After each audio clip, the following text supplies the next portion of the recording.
Unity को use करने के लिए हमें दो सॉफ्टवेयर चाहिए, एक है यूनिटी हब और दूसरा है यूनिटी एडिटर। यूनिटी हब के अंदर हमारे सारे प्रोजेक्ट्स, अकाउंट, लाइसेंस, इन सब को हम मैनेज करते हैं और यूनिटी एडिटर के अंदर हम अपना गेम बनाते हैं। यूनिटी हब हम एक ही इंस्टॉल करते हैं, लेकिन यूनिटी एडिटर का आप चाहो तो मल्टीपल वर्जन्स को इंस्टॉल कर सकते हो। तो सबसे पहले हम इंस्टॉल करेंगे यूनिटी हब को। आपको अपने ब्राउज़र पे जाना है, वहाँ पर गूगल में सर्च करना है यूनिटी। यहाँ पर सबसे ऊपर ही आपको यूनिटी का वेबसाइट दिख जाएगा और यहाँ पर नीचे एक ऑप्शन शो कर रहा है डाउनलोड यूनिटी, तो इसको क्लिक करना है। फिर यूनिटी का वेबसाइट ओपन हो जाएगा और वहाँ पर नीचे आपको एक डाउनलोड फॉर विंडोज़ का बटन शो करेगा, उसको क्लिक करना है। आप अगर मैक यूज़ कर रहे हो तो भी सेम ही प्रोसेस है। इस पर क्लिक करते ही यूनिटी हब डाउनलोड होना स्टार्ट हो जाएगा और जैसे ही ये डाउनलोड हो जाएगा आपको इसको ओपन करना है जहाँ पर भी आपका डाउनलोड फोल्डर है और इसे इंस्टॉल करना है जैसे हम कोई भी नॉर्मल सॉफ्टवेयर को इंस्टॉल करते हैं। सबसे पहले यहाँ पर कुछ एग्रीमेंट शो करेगा, तो मैं आई एग्री पे क्लिक कर देता हूँ। यहाँ पर आप चाहो तो डेस्टिनेशन फोल्डर को चेंज कर सकते हो, मैं इसको ऐसे ही डिफ़ॉल्ट रहने देता हूँ और हम इंस्टॉल पे क्लिक करते हैं। अब ये इंस्टॉल होने में थोड़ा सा टाइम लेगा और जैसे ही ये इंस्टॉल हो जाएगा हमें लॉन्च यूनिटी को टिक रखना है और हम क्लिक कर देंगे फिनिश पे। अभी यूनिटी हब ओपन होगा। सबसे पहले आपको यहाँ पर कुछ सिक्योरिटी अलर्ट शो करेगा। ये कुछ नहीं है, बस हमारा नेटवर्क को यूज़ करने के लिए ये एक्सेस मांग रहा है, तो हम अलाउ एक्सेस पे क्लिक करेंगे और फिर यूनिटी हब ओपन हो जाएगा। यहाँ पर हमें साइन इन करना पड़ेगा, लेकिन हमारे पास कोई यूनिटी का अकाउंट नहीं है, तो सबसे पहले एक नया अकाउंट क्रिएट करेंगे। न्यू अकाउंट पे क्लिक करते ही ये हमें ब्राउज़र पे रिडायरेक्ट कर देगा और यहाँ पर हमें एक साइन इन फॉर्म फिलअप करना पड़ेगा, जैसे हमारा email, password, user name, full name और नीचे आपको कुछ लाइसेंस एग्रीमेंट शो करेगा, उसको टिक करना है और आखिर में आपको यहाँ पर इंसान होने का सबूत देना पड़ेगा और फिर आपका यूनिटी अकाउंट क्रिएट हो जाएगा। लेकिन उसको वेरीफाई करने के लिए आपके मेल में एक लिंक आएगा, उसको क्लिक करते ही आपका अकाउंट वेरीफाई हो जाएगा। अगर इतना सारा झंझट नहीं चाहिए तो आप डायरेक्टली सोशल मीडिया के थ्रू लॉगिन कर सकते हो। फॉर एग्जांपल अगर मुझे गूगल के थ्रू लॉगिन करना है तो सबसे पहले तो मेरा ईमेल इस ब्राउज़र के अंदर लॉगिन होना चाहिए। अगर लॉगिन है तो यहाँ पर आपको नीचे गूगल अकाउंट पे क्लिक करना है, फिर यहाँ पर अपना ईमेल को सिलेक्ट करना है। उसके बाद आपको कुछ टर्म्स एंड पॉलिसी शो करेगा, उसको टिक कर देना है और कंटिन्यू करना है। फिर आपका अकाउंट डैशबोर्ड ओपन हो जाएगा और यहाँ पर आप अपना सारा डिटेल्स देख सकते हो। तो हमारा यूनिटी अकाउंट क्रिएट हो चुका है, लेकिन ब्राउज़र को अभी से क्लोज मत करना।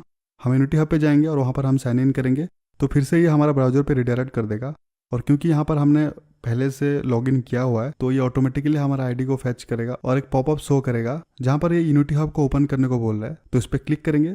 अब यूनिटी में हमारा अकाउंट लॉगिन हो चुका है।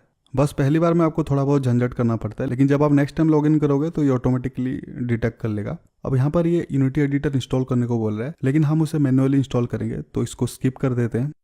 हमें एक फ्री लाइसेंस चाहिए, तो इसको एग्री कर देते हैं। यूनिटी हब ओपन हो चुका है। मैंने पहले से कुछ प्रोजेक्ट्स क्रिएट किया था, इसलिए यहाँ पर वो शो कर रहा है। आपके केस में यहाँ पर कुछ भी शो नहीं कर रहा होगा। सबसे टॉप लेफ्ट पे आपको यहाँ पर अपना अकाउंट शो कर रहा होगा। यहाँ पर आप लॉगिन लॉग आउट कर सकते हो, अपना अकाउंट डिटेल्स, लाइसेंस डिटेल, ये सब चीज़ें देख सकते हो। इसके राइट साइड में आपको एक प्रेफरेंस सेक्शन दिख रहा होगा, यहाँ से आप अपना प्रोजेक्ट लोकेशन, इंस्टॉल लोकेशन को चेंज कर सकते हो।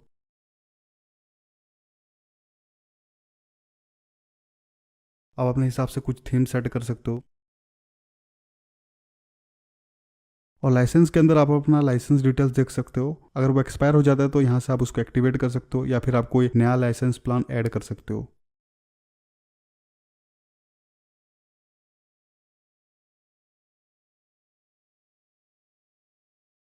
एडवांस में कुछ खास नहीं, यहाँ से आप फीडबैक वगैरह सेंड कर सकते हो।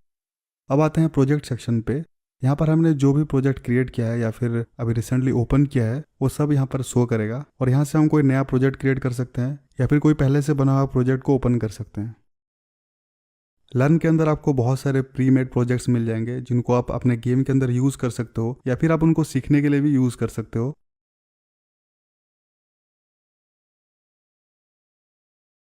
और कम्युनिटी के अंदर आपको कई सारे लिंक्स मिल जाएंगे जहां से आप बहुत सारे गेम एसेट्स को डाउनलोड कर सकते हो या फिर यूनिटी से रिलेटेड आर्टिकल्स पढ़ सकते हो। और अगर आपको कुछ दिक्कत आता है तो यूनिटी के बहुत सारे फोरम्स है जहां पर आप जाके कुछ भी सवाल पूछ सकते हो।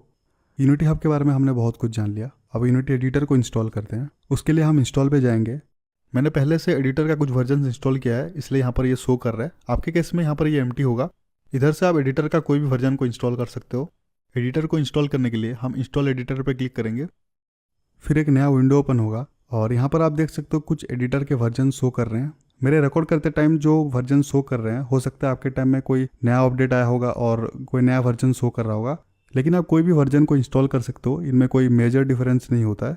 बस एक चीज़ का ध्यान रखना, गेम बनाने के लिए हमेशा LTS वर्जन का ही यूज़ करना है, क्योंकि ये सबसे स्टेबल वर्जन होते हैं जहाँ पर क्रैश होने का चांसेस बहुत कम होता है। और बाकी के वर्जन्स को आप टेस्टिंग के लिए यूज़ कर सकते हो। अगर कोई नया फीचर आया और उसको आप टेस्ट करना चाहते हो तो उनको इंस्टॉल कर सकते हो। यहाँ पर आप बीटा वर्जन्स को भी इंस्टॉल कर सकते हो टेस्टिंग के लिए, या फिर आपको कोई स्पेसिफिक वर्जन इंस्टॉल करना है तो वो भी आप यहाँ से कर सकते हो।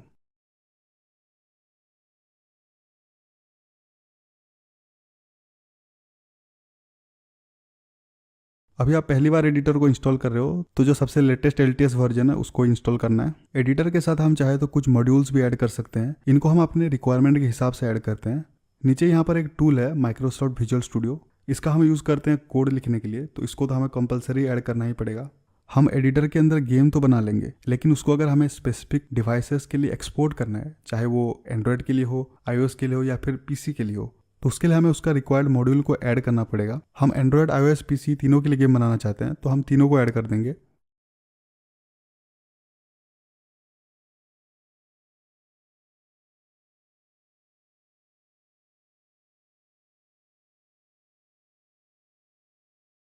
इसका डाउनलोड साइज सब मिला के 4-5 GB से ज़्यादा हो जाता है।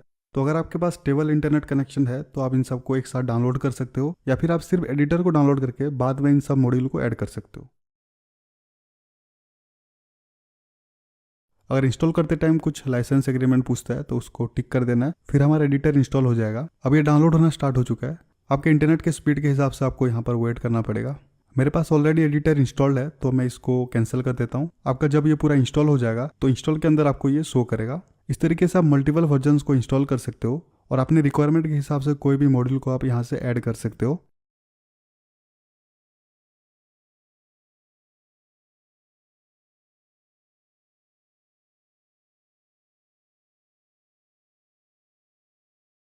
अब क्रिएट करते हैं हमारा पहला प्रोजेक्ट। इसके लिए हमें प्रोजेक्ट पे जाना है, फिर न्यू प्रोजेक्ट पे क्लिक करना है। आपने अगर मल्टीपल एडिटर इंस्टॉल किया है तो यहाँ पर आप उसे सिलेक्ट कर सकते हो। आप जो वर्जन को सिलेक्ट करोगे उसी वर्जन पे आपका प्रोजेक्ट लोड होगा। क्योंकि हम पहले 2D के लिए गेम बनाएंगे तो इसलिए हम 2D सिलेक्ट करेंगे। यहाँ पर नीचे आपको बहुत सारे टेम्पलेट्स भी देखने को मिल जाएंगे, लेकिन हम बिल्कुल जीरो से स्टार्ट करेंगे तो इसलिए हम सिर्फ 2D को सिलेक्ट करेंगे। इसका आप कुछ भी नाम दे सकते हो। सपोज मैं दे देता हूँ माई फर्स्ट गेम।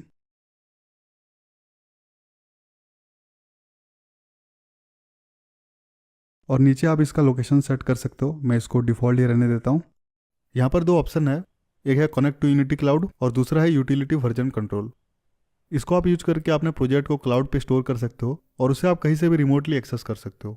अभी से इनके बारे में जानने की जरूरत नहीं है, इसलिए इसे अनटिक करते हैं और हमारा प्रोजेक्ट को क्रिएट करते हैं। पहली बार में ये थोड़ा सा टाइम लेगा। और अब हमारा प्रोजेक्ट क्रिएट हो चुका है।